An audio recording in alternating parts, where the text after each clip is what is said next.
Hey everybody, I'm Jack Reeder with Future Pastimes, and I'm the designer of Cosmic Odyssey. And in this video, I wanted to show 4 new evolution cards that I had made. The other thing that I've done with my evolution cards is I've added a little quick summary line underneath the name of the evolution itself that just gives you a quick heads up. Sometimes when you're like, archaeology, I don't remember what that is, play artifact. So this is a comparison. As you can see, they're pretty similar. The original design had those in there. I think Fantasy Flight felt like it was going to be a little too crowded, but I think I was able to make it work. So I just redid all the cards. It's pretty hard to tell them apart, so it works out pretty well. I really love evolutions. So it's, for those of you who aren't familiar or don't remember, it's a new variant that was introduced in Odyssey, and you are at the start of each regroup, similar to technology where you can use a ship to start researching a technology. You are placing ships on one of the 4 face-up evolutions, which are going to actually activate certain parts of the game that normally you can do, but with the evolutions, you actually have to evolve your alien race to the ability to be able to do them. So archaeology is one of the ones in the expansion. You're not able to play any artifacts if you have 0 ships on this evolution. Once you have 1 or 2 ships on there, then there's no restrictions on artifacts. And if you get to 3 ships on there, then you get an extra ability that normally you wouldn't get. So in this case, after you play an artifact, you may discard a flare from your hand. Instead of discarding the artifact is returned to your hand. So you might decide, well, you know what, this flare is great and all, but you know, I want to be able to replay this Cosmic Zap or replay this Mobius Tubes or whatever it is that you were normally replaying. So 4 new evolutions. Let's take a look at what they do. Our first one is called Hyper Navigation. So this is position the hyperspace gate. It's pretty straightforward. So when you are at 0 ships on this, the defense is going to point the hyperspace gate. So when you're the offense, you're not going to get to pick which of the planets you're going to be targeting. Now, you still have to have what we call a legal encounter, which means the defense can't point the planet at, can't point the gate at a planet that you already have a colony on. But if they don't want to risk a lot of their ships, they'll point it at one with few of them, or maybe one where they have none just for fun. Or the opposite, they can say, look, I've got 5 ships on this planet, so you're going to have to attack that one. Once you have 1, 2, and 3 ships on this, you're not researching it, but you're contributing a ship in each encounter, there's no restrictions. So it's just normal. You normally point the gate. But if you put 4 on there, then you may point the hyperspace gate at any colony the defense occupies in any player's systems. Gives you a little bit of the will's power. So Will is not crazy about hypernavigation, but too bad for Will. Everyone else may want to put some ships into that. Our next one is called Warehousing. So this one is draw a full hand. So with 0 ships, when you're drawing a new hand, you're only going to draw 5 cards. Now, you're still going to get your normal 8-card hand at the start of the game. This is for new hands only.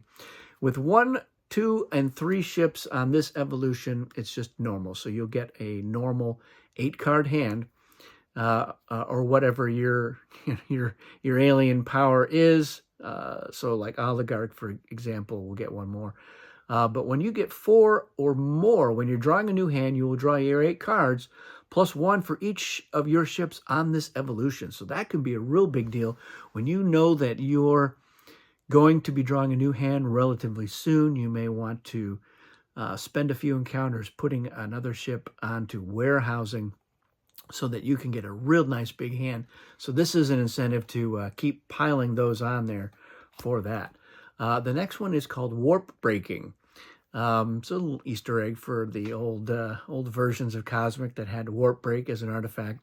Here you're retrieving ships from the warp. So that was not one of the other original evolutions. So with 0 ships during the regroups, you do not retrieve a ship from the warp.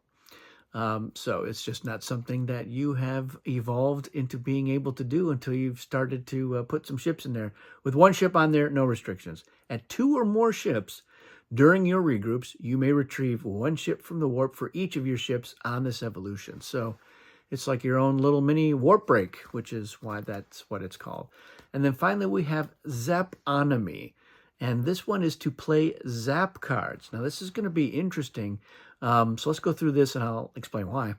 With 0, you cannot play Zap artifacts. So there's no restriction on other artifacts with Zaponomy. When you have 1 ship on there, you can play card zaps. So that's the only type of zap you can play. With 2 ships on this evolution, there's no restrictions. And when you have 3 ships, you may remove one of your ships in the warp from the game to play any artifact as a cosmic zap. So it supercharges that. Now, what's interesting is you can have Zaponomy and you can have Archaeology in the same game. Now, Archaeology is just to play artifacts, period. And so with 0 ships on there, you cannot play artifacts. So it doesn't matter how many you have on here, you still can't play any artifacts unless you are also contributing to Archaeology. So you would have to get 1 ship on there to be able to play artifacts at all. And then you need to get a couple of ships on here to start playing zaps. 1 ship, of course, only lets you play a card zap. If you've got a cosmic zap or a ship zap or omni zap, you've got to get 2 ships on Zaponomy. So a little bit of overlap there, but I like this because it just makes those zaps even more important, or a little more pressing that you research on there. So those are just 4 more. Like I said, I really love evolutions. I think it's an interesting element to add to Cosmic Encounter. It makes your ships an even more important resource than they normally are, which I'm a big fan of.